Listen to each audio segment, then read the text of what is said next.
Eu pensava assim. Então, quando foi essa semana, eu perguntei para o meu irmão, o Vinícius tocou no assunto que não tinha quem tinha sido escolhido para ser o pregador. Na verdade, ele perguntou sobre o culto e eu perguntei se o Jorge já tinha escolhido alguém para pregar, né? E ele falou que não. E aí eu fui correndo atrás de uma irmã e corri. Aí quando foi na quinta-feira, no último dia da campanha, eu estava sentado ali, eu orei a Deus e falei bem assim, Senhor, some comigo e Deus, Senhor, se for para me trazer a palavra no domingo, o Senhor vai me dar confirmação. Aí quando foi na sexta-feira, a minha mãe falou bem assim, eu falei com o Jorge para ele pedir para você pregar. Aí eu, agora vai ser comigo mesmo. Amém? Amém. Eu confesso que estou um pouco nervosa, né? Mas eu peço a compreensão dos irmãos. Eu gostaria que os irmãos abrissem a Bíblia em Mateus 26, capítulo 14. E eu gostaria que um dos jovens que tem a voz bem forte e gosta bastante de ler, pegasse essa Bíblia aqui para mim.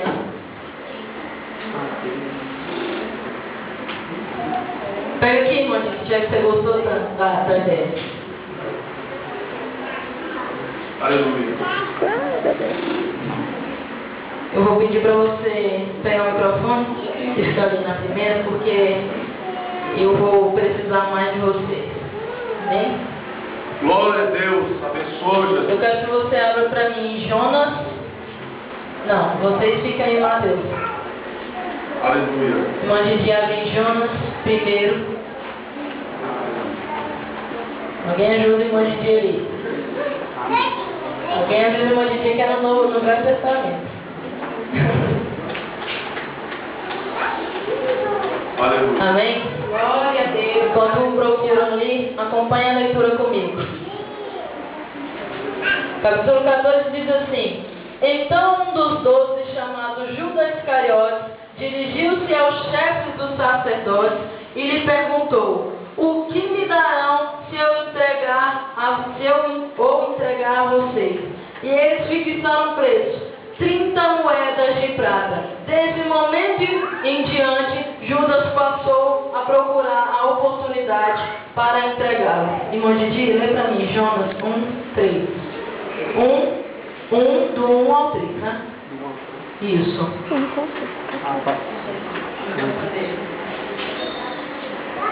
Aleluia. A palavra do Senhor veio a Jonas, filho de Amitai, com esta ordem: vá depressa à grande cidade de Nínive e pregue contra ela, porque a sua maldade subiu até a minha presença. Mas Jonas fugiu da presença do Senhor, dirigindo-se para Tarsis.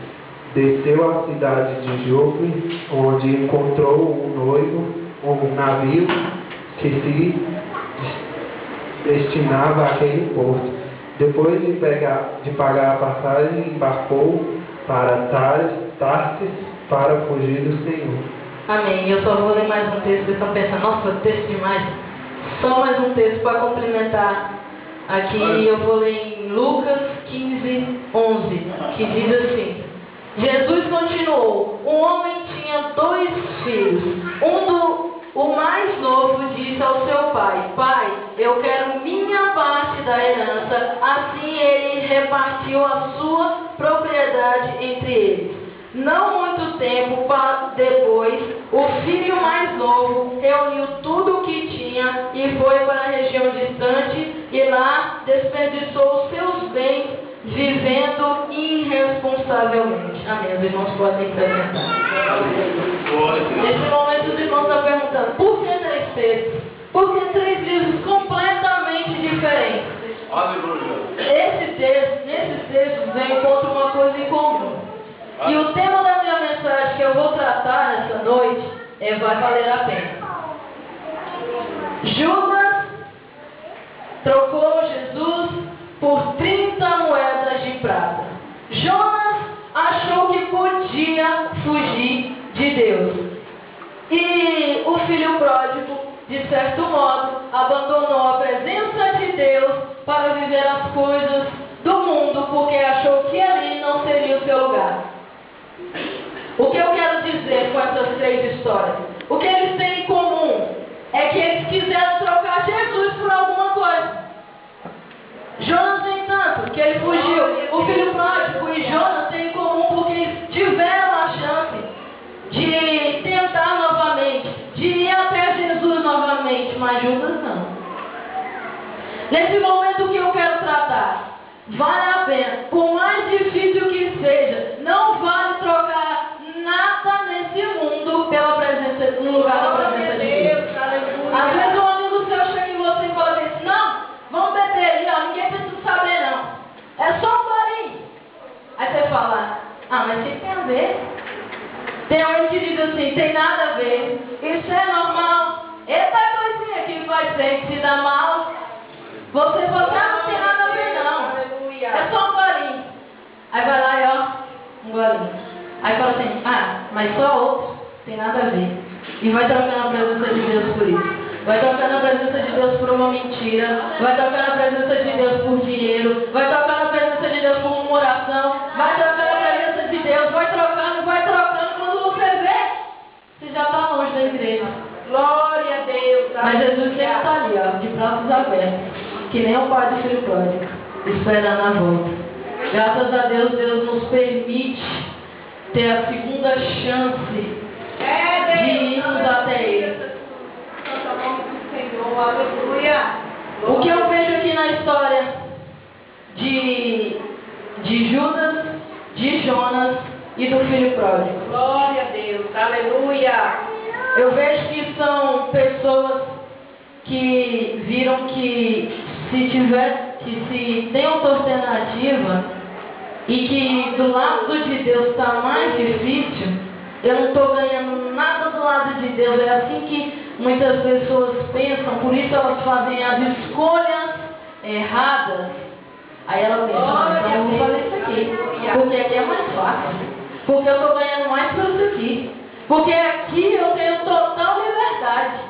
Ali não, ali eu não estou ganhando nada, ali eu só estou chorando, ali eu estou falando: Jesus não está me ouvindo, ali eu estou gritando: Jesus não faz nada. Eu não aguento mais ficar nesse lugar. Eu oro todo dia: Jesus não faz nada. Eu vou por aqui, eu venho por aqui, que aqui é mais fácil. E aí, quando chega lá na frente, você que vê que o caminho mais fácil é o caminho que tem mais dificuldade. Porque aí você pensa: agora eu vou voltar. Eu vi que não deu certo, vou voltar. Aí acha que é fácil voltar, como foi fácil entrar. E aí a gente vai orando, aí vai tentando estabelecer de novo aquilo que a gente tinha com Deus.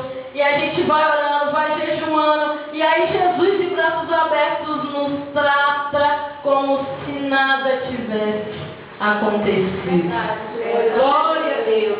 O que eu quero dizer com essa primeira parte da mensagem: não troque, por mais que seja difícil, não troque a presença de Deus por qual a palavra que eu posso usar nesse momento? A comunhão que você tem, a ligação que você tem com Deus, por nada neste mundo. Amém. Amém? Glória a Deus. Eu vou agora para a segunda parte da mensagem. Irmão Didi, abre para mim em 2 Samuel 5:4.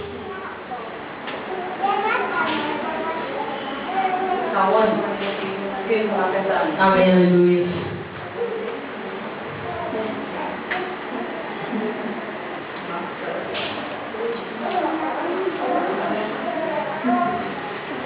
Amém. Enquanto o irmão Didi encontra ali, eu vou ler aqui 1 Samuel 16, do 10 ao 12, que diz assim: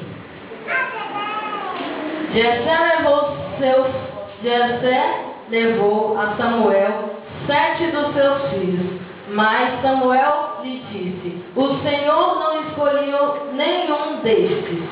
Então perguntou a Jessé: estes são todos os filhos que você tem? Respondeu Jessé: ainda tenho um caçula, mas ele está cuidando das ovelhas. Samuel disse: trago aqui, não nos sentaremos à mesa para comer enquanto ele não chegar. Jessé mandou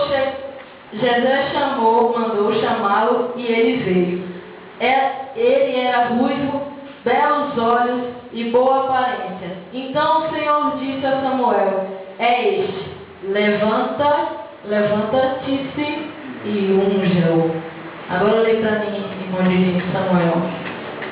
Davi tinha 30 anos de idade quando começou a reinar e reinou durante 40 anos em Hebrom. Só tem.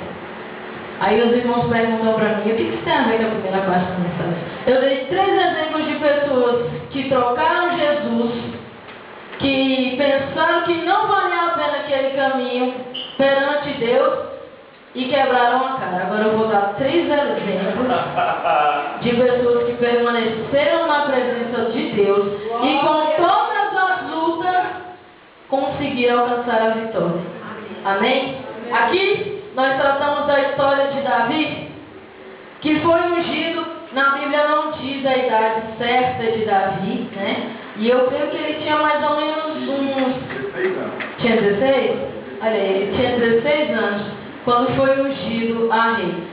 Aí você pensa, 16 anos, tá, e aí? Aí teve toda a tribulação. Primeiro, Jesus atormentou a vida de Saul e Deus orientou Davi a tocá-lo para ele, e o espírito mau se afastava toda vez que tocava. Em seguida veio o desafio com o gigante e Jesus provando Davi. E Davi foi ungido e sendo provado. E ele ficou na presença do Senhor, porque Davi era um homem segundo ao coração de Deus. E ele pelejando, e ele tinha sido ungido na lei. Ele podia muito bem ajoelhar e falar assim: Jesus, cadê? Depois de tudo isso aí, eu já tô velho já. O Senhor me ungiu com 16 anos, até agora nada. Mas ele continuou na batalha. E toda vez ele orava ao Senhor agradecendo por tudo. E toda vez Jesus o usava e ele era vitorioso. Até que, depois de 40 anos, 30 anos, isso, 14 anos depois, perdão. 14 anos depois que ele foi ungido, que ele passou por toda a tribulação, Jesus deu a promessa para ele, que era ser rei de Israel. Amém? Amém? O que eu vejo aqui? A gente costuma falar assim: meu Deus, mas está demorando tanto. O Senhor prometeu. O Senhor me ungiu, o Senhor disse que eu seria. Cadê, Senhor? Aí eu penso aqui: 14 anos. 14 anos. Jesus chamou Davi com 16. Depois de 14 anos é que, enfim, Jesus cumpriu a promessa na vida de Davi. E ele foi fiel e não murmurou em momento algum. A próxima história que eu quero tratar está em Gênesis, capítulo 37, versículos 6 ao 9. Glória a Deus. Aleluia. Por quê? Porque fala de um grande e outro temente a Deus e servo fiel. Glória a Deus. Aleluia, Jesus. Glória a Deus. Aleluia. Pode ler, irmã Gigi. Ouçam o sonho que tive, disse-lhes: estávamos amarrando os feixes de trigo no campo, quando o meu feixe se levantou e ficou em pé, e os seus feixes se ajuntaram ao redor do meu e se curvaram diante dele.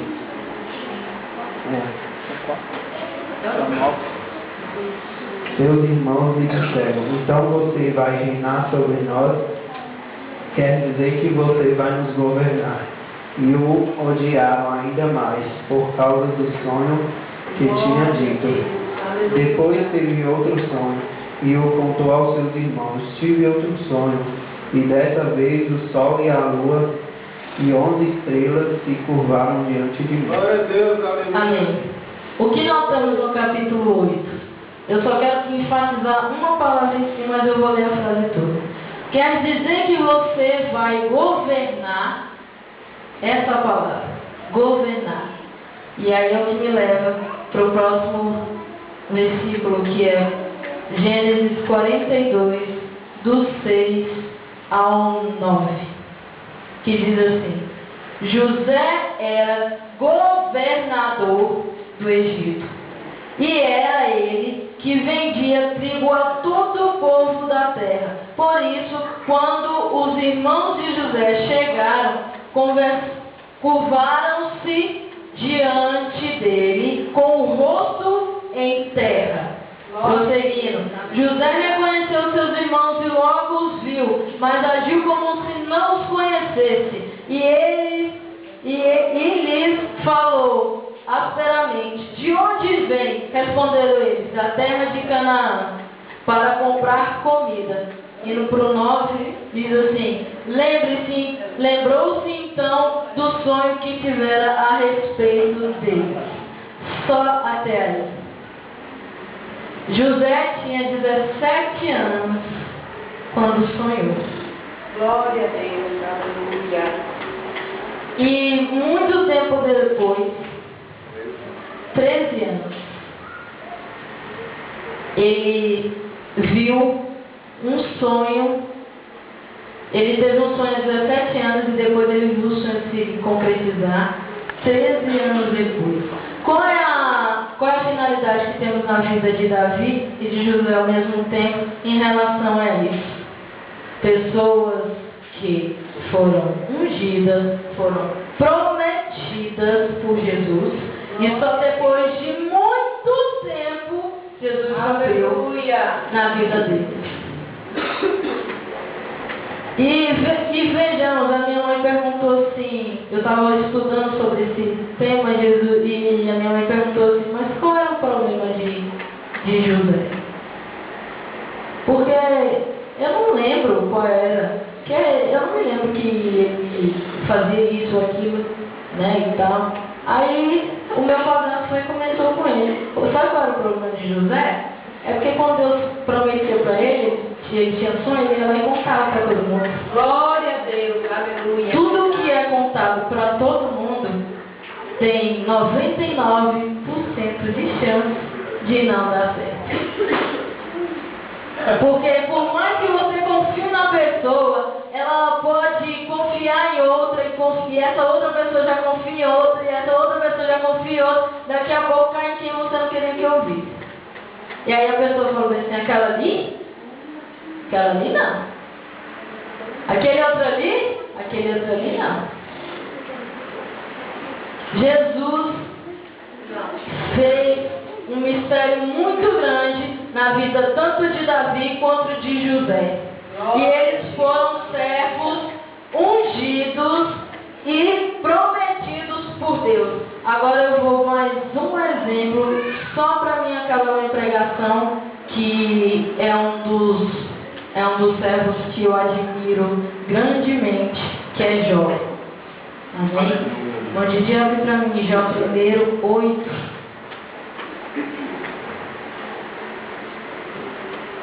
Antes de estar, meu irmão. Aleluia. Glória a Deus.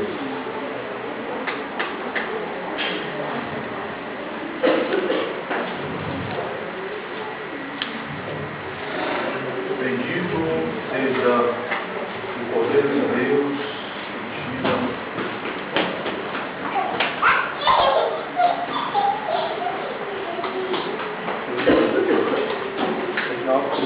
Primeiro do 8 ao 12. Aleluia.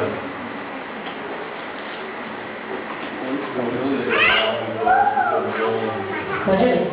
Disse então o Senhor a Satanás: reparou em meu servo Jó? Não há ninguém na terra como ele, irrepreensível, íntegro, homem que teme a Deus e evita o mal. Será que Jó não tem razões para temer a Deus? Respondeu Satanás: acaso não puseste uma cerca em volta dele, da família dele e de tudo o que possui?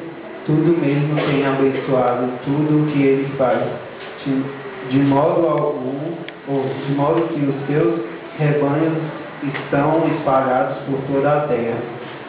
Mas estende a tua mão e fere tudo o que ele tem, e com certeza ele te amaldiçoará na tua face. O Senhor disse a Satanás: pois bem, tudo o que ele possui está nas suas mãos, apenas não toque nele. Então Satanás saiu da presença do Senhor. E para concretizar, eu vou ler em Jó 42, 10, parte B, que diz: o Senhor tornou novamente próspero e lhe deu em dobro tudo o que tinha antes. Glória a Deus, aleluia. Está aí um servo que eu tenho muito orgulho da história dele, Jó. Ele tinha tudo, sabe o que é? Tudo era o que Jó tinha. E Jesus tinha muito orgulho de Jó, tanto que ele diz a Satanás: não há ninguém na terra como ele, irrepreensível, íntegro, homem que teme a Deus e evita o mal. Era assim que Jesus via Jó. Aleluia. Então Satanás foi lá, para você ver como Satanás é astuto, né? Ele responde até Deus. Ele vai lá e diz assim, ó: será que Jó não tem razão de temer a Deus? Tu dá tudo para ele. Tu dá tudo. Tudo que ele quer, tudo que ele chega lá, tu vai lá e dá. Eu também temeria, sim. Aleluia. Eu olho aqui, ó, Jó vai lá, ora, fala bem assim: Senhor, eu quero isso, Senhor, que não sei o que. Você vai lá e ó, dá pra ele. Senhor, eu quero aquilo, que não sei o que. Você vai lá e ó, dá pra ele. Eu olho aí e falo assim: eu tenho tudo. Aqui que eu vou temer a Deus, Deus me dá tudo que eu quero. Aí Deus pega e tem tanta fé no seu servo que ele olha e diz assim: pois bem, tudo o que ele possui está nas suas mãos, apenas não toque nele. Jesus olha para Satanás e diz assim: vai lá, ó, já que você acha que é por causa disso, eu vou te provar que não é. Vai lá e tira tudo que ele tem. Aí já o Satanás vai lá, tira filho, tira dinheiro, tira família, tira mulher, vai tirando tudo. Vai tirando amigo, vai tirando tudo. Vai tirando tudo. Deixa até leproso. Amém? Aleluia. Aí ele vê que não tem jeito. Porque um servo que é fiel no começo da prova e permanece fiel a Deus por amor, por temor a Deus, ele vence. Aleluia. Glória a Deus. Eu teria o prazer de ter a fé que Jó tinha. De Jesus olhar para mim lá de cima e falar bem assim: ó, tá vendo aquela ali? É minha fé. Que ela é íntegra, mas infelizmente eu sou falha. Todos nós aqui somos. E na primeira balançada do barco, a gente corre para o outro lado. O tema que eu escolhi dessa mensagem, vale a pena ser fiel, é porque pode vir qualquer circunstância. É porque pode vir qualquer adversidade. É porque pode vir qualquer luta. Pode vir o diabo a quatro. Aleluia. Glória a Deus. Seja fiel a Deus. Porque vale a pena ser fiel. Vale a pena ouvir cada piadinha. Vale a pena chorar toda noite. Vale a pena vir à igreja ajoelhar e orar e se derramar na presença de Deus. Vale a pena jejuar, consagrar, se entregar verdadeiramente para Deus. Aleluia. Vale a pena. Por mais que pareça que ele não esteja ouvindo, ou por mais que pareça que é difícil, vale a pena ser fiel. Vale a pena ficar do lado de Deus. Vale a pena passar por cada prova, chorar cada lágrima ao lado de Deus. Amém? Amém. Glória a Deus. A oportunidade. Quem nome de Jesus. Amém, Jesus. Glória a Deus. Glória a Deus, Aleluia. aleluia. Aleluia. Espírito Deus está nesse lugar, irmão. Irmão, o inimigo só toma conta da sua vida enquanto você está de cabeça baixa. É verdade. Enquanto você não ora, você não leva. Aleluia, Jesus. Mas no Glória a momento que você Deus. falar para Deus, Deus, esteja comigo. Enquanto você está na presença de Deus, o diabo não tem poder na sua vida. É Deus. Não tem poder de fazer nada Aleluia. na sua vida. Glória a Deus está nesse lugar, nesse momento, e dá faça o que quiser na nossa vida, Santo Deus. Deixa com sua glória, papai. Aleluia, glória. Glória a Deus. Você passa a oportunidade para fazer. Amém. Vamos começar.